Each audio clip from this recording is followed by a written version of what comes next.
तुम तो मुल्ला हो, मुकर्रर बोल रहे हो। तो 22 तारीख एक मुकर्रर की गई और उस तारीख में आपने प्राण प्रतिष्ठा के पहले लंबा चौड़ा प्लान किया। पूरी हर सरकार बीजेपी की उसमें लगी, पीएमओ तो है ही। और उसके बाद आपने विपक्ष के नेताओं को न्योता दिया, कांग्रेस से सोनिया गांधी, मल्लिकार्जुन खड़गे, अधीर रंजन, ऐसे अलग अलग दलों के नेताओं को जिसको आपको लगा न्योता दिया। और जिन दलों को लगा कि ये पॉलिटिकल इवेंट है, इसमें हम नहीं जा सकते, आपकी तय की हुई तारीख पर नहीं जा सकते, तो उन्होंने इनकार किया। अखिलेश यादव ने अपने अंदाज में इनकार किया, न्योते के लिए शुक्रिया अदा किया और कहा मैं आऊंगा बाद में प्राण प्रतिष्ठा के बाद सपरिवार। कांग्रेस ने अपने अंदाज से किया। तो अब आपने तय कर दिया कि ये सब रामलला हिंदू विरोधी हैं, रामलला विरोधी हैं, मंदिर विरोधी हैं, रामद्रोही हैं। तो यहां क्या लिख रहे हैं कि मुझे पंथ निरपेक्ष और लोकतांत्रिक होने का जन्मजात संस्कार यही धार्मिक स्वतंत्रता देती है। तो धार्मिक स्वतंत्रता है इस देश में। ये देश संविधान से चलता है। हर आदमी को अपने ढंग से धर्म अपनाने और अपने धर्म को अपने ढंग से प्रैक्टिस करने की अनुमति है। कोई मेरी गर्दन पर पिस्टल रखकर नहीं कह सकता है कि तुम ये करोगे तो धार्मिक हो, ये करोगे तो हिंदू हो, और ये नहीं करोगे तो तुम हिंदू नहीं हो। अरे मुझे हिंदू होने का सर्टिफिकेट मोदी जी ने नहीं दिया है, या मोदी जी से सर्टिफिकेट नहीं चाहिए। ये पासपोर्ट और वीजा नहीं है कि मुझे जब तक मेरे पासपोर्ट पे वीजा नहीं लगेगा तब तक यूके, यूएस या किसी देश नहीं जा सकता हूं। तो ऐसा नहीं है कि मेरे पास कोई कार्ड है, उस कार्ड पर मोदी जी का ठप्पा लगेगा कि ये ठप्पा लग गया अब तुम हिंदू हो, और ये ठप्पा नहीं लगा तो तुम हिंदू नहीं हो। मैं भारत का नागरिक हूं, मुझे धार्मिक स्वतंत्रता है, मैं हिंदू हूं। मैं हिंदू होकर मैं क्या अपने रिलीजन को कैसे प्रैक्टिस करता हूं या नहीं करता हूं, यह तय करने का मुझे अधिकार है। जैसे मुझे अधिकार है वैसे किसी पॉलिटिकल पार्टी को भी अधिकार है। लेकिन आप यह अधिकार भी छीन लेना चाहते हैं क्योंकि आप चाहते हैं आमंत्रण नहीं मिला है। यानी कि इनका प्रचार जो है वो दो धारी। एक तरफ तो शंकराचार्यों को यह कहकर बदनाम करना कि आप राम मंदिर के उद्घाटन में आना नहीं चाहते, और दूसरी तरफ उन्हें निमंत्रण ही नहीं भेजा गया है। अब वापस इस तस्वीर पर आते हैं। मुख्यमंत्री आदित्यनाथ कमल की तस्वीर बना रहे हैं। मैं आपसे एक सवाल पूछना चाहता हूं दोस्तों। मेरे इस मंच पर कई नफरती चिंटू आकर मुझे गाली देते हैं कि भाई तुम तो सिर्फ बीजेपी से सवाल करते हो, तुम तो सिर्फ मोदी जी से सवाल करते हो। तो मुझे बताओ ना, जो ढेरों मुद्दे मैं अपने मंच पर उठाता हूं गोदी मीडिया में, कभी क्या आप भाजपा को कटघरे में उठाते हुए पत्रकारों को देखते हैं? ये मुद्दे तो पूरी तरह से गायब हो जाते हैं ना। समाजवादी पार्टी का या कांग्रेस का कोई छुटभैया नेता जो है वो अगर श्री राम मंदिर के बारे में कुछ कह दे तो उसको लेकर बड़े बड़े डिबेट्स होते हैं। बिहार की आरजेडी ने सिर्फ इतना कहा कि भाई 22 जनवरी को राम नहीं आएंगे, क्योंकि राम देख रहे हैं भुखमरी है। राम देख रहे हैं कि आईआईटी बीएचयू में एक छात्रा के साथ दुष्कर्म होता है और प्रधानमंत्री खामोश रहते हैं। राम देख रहे हैं कि मणिपुर में हालात बद से बदतर हैं। राम यह भी देख रहे हैं कि किस तरह से महिला पहलवानों को जो यातना देता है वो व्यक्ति आज भी सांसद बना हुआ है और प्रधानमंत्री ने उस पर मुंह तक नहीं खोला है।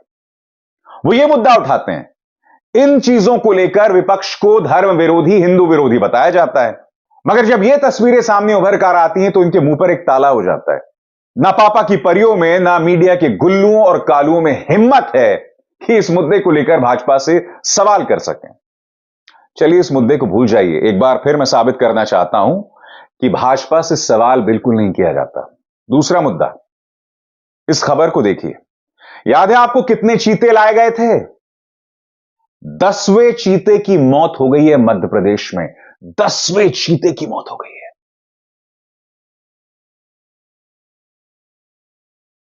आर्थिक दौर में यह दुनिया का सबसे गैर आर्थिक राजनीतिक फॉर्मूला बन चुका है। इस तरह से माहौल बनाया जा रहा है कि अलग दिखना और होना अब संभव नहीं।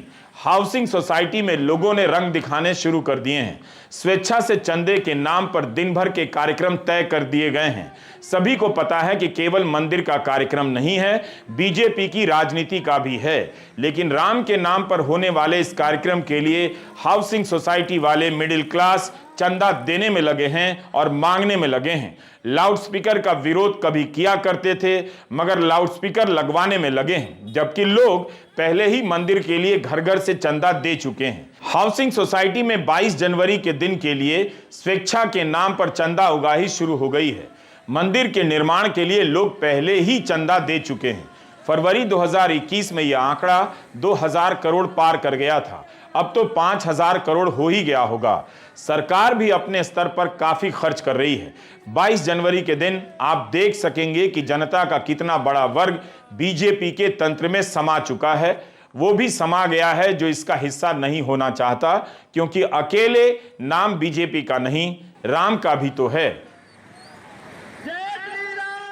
चुनावी मौसम में भारत की अर्थव्यवस्था को लेकर बहुत सारे सपने दिखाए जाएंगे, इसलिए हमने सोचा कि देखा जाए कि 5 से 10 ट्रिलियन डॉलर की अर्थव्यवस्था को लेकर किस तरह की आशंकाएं उठ रही हैं।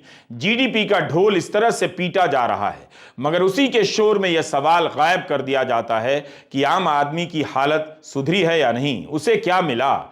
उसकी आर्थिक स्थिति तो इस स्तर पर है कि खरीद कर उपभोग करने की क्षमता घटती जा रही है। हमारे पहले टर्म की शुरुआत में भारत वर्ल्ड इकोनॉमी।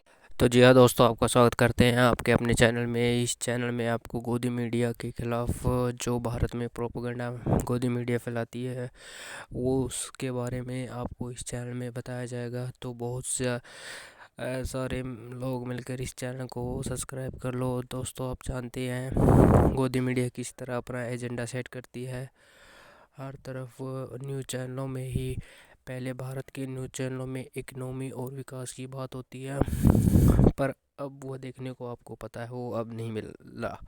अब भारत के चैनलों में बात होती है राम मंदिर की और धर्म की।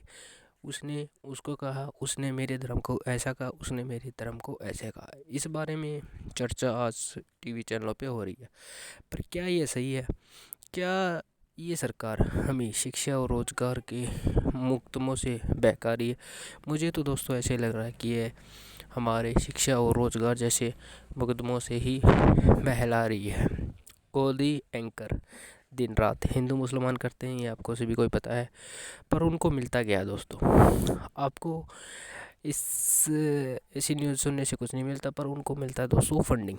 पीछे से इतनी ज़्यादा फंडिंग होती है, आपको पता नहीं, करोड़ों रुपया गोदी मीडिया को दिया जाता है ताकि वो एक प्रोपेगेंडा सेट करे भारत में रहने वाले उन अंधभक्तों के लिए जो सोचते हैं कि उनका धर्म खतरे में है। पर ऐसा कुछ नहीं है दोस्तों, किसी का धर्म कभी खतरे में नहीं आता।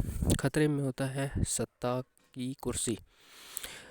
जैसे कि आपको दोस्तों पता है 2014 से पहले महंगाई के बारे में पेट्रोल भी 60 रुपये का मिलता था और एक स्प्लेंडर बाइक भी 60,000 रुपये मिलती। पर आज की डेट में दोस्तों उल्टा है, स्प्लेंडर 1 लाख रुपये की हो गई है और तेल का भाव तो दोस्तों आपको पता ही है।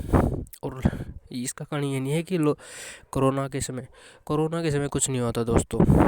देश के अरबपतियों ने, मंदिरों ने इतना फंड दिया था भारतीय सरकार को, पर वो फंड भी अब सरकार दिखा नहीं रही। मतलब वो फंड भी सरकार वो चाट गई है।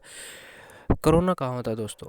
लोगों को लगता है कोरोना है, पर जब कोरोना था तो प्रधानमंत्री नरेंद्र मोदी बंगाल की यात्रा कर रहे थे, ज़ोर शोर से चुनावों का प्रसार कर रहे थे। तो कोरोना कहाँ है दोस्तों? कोरोना कुछ नहीं है दोस्तों। हम लोगों को मूर्ख बनाए रखने के लिए ये सरकार किस तरह से मीडिया का सहारा लेती है, बाबाओं का सहारा लेती है। वो बाबा दोस्तों, वो बाबा जो एक शो के 10-10 लाख रुपए लेते हैं, फॉर्चूनर में आते, फॉर्चूनर में जाते, हमें क्या मिलता? हमें कुछ नहीं मिलता दोस्तों। राहुल गांधी के खिलाफ भी उन्होंने पहले कुछ कहा था कि राहुल गांधी पप्पू है, पर ऐसा नहीं है दोस्तों। राहुल गांधी पप्पू नहीं है, वो बंदा बहुत हाई लेवल की सोच का है और वो कहाँ से पढ़ा हुआ आपको ये बारे में पता होगा दोस्तों। तो कृपया इन झूठे प्रोपेगेंडाओं से बचें और अपने मस्तिष्क को सही आयाम दें। मंदिर बन रहा है दोस्तों, अच्छी बात है, पर मंदिर के साथ क्या रोज़गार की बात होगी, ये सोचने वाली बात है। सरकार के आने के बाद जातियों में इतना जहर घुल गया दोस्तों, धर्म के बारे में इतना जहर घुल गया दोस्तों, लोग एक दूसरे का मुंह नहीं देखना चाहते दोस्तों। पर गोदी मीडिया इसके बारे में कुछ नहीं सोचती दोस्तों। देश की इकोनॉमी ठप हो गई है दोस्तों, बहुत से लोग बेरोज़गार हो गए हैं, स्कूलों की फ़ीस इतनी बढ़ा दी गई है कि कोई हद नहीं है। पर सरकार का कोई लगाम नहीं है। और इसके बारे में दोस्तों आपकी क्या राय है कमेंट में ज़रूर लिखना। और बहुत सारे दर्शक इस चैनल पे आए और इस चैनल को सब्सक्राइब कर ले। बहुत से यूट्यूबरों की थोड़ी थोड़ी कटिंग इस चैनल पर दिखाई जाएगी जो आपके लिए फ़ायदेमंद होगी। तो जय हिंद दोस्तों, वंदे मातरम।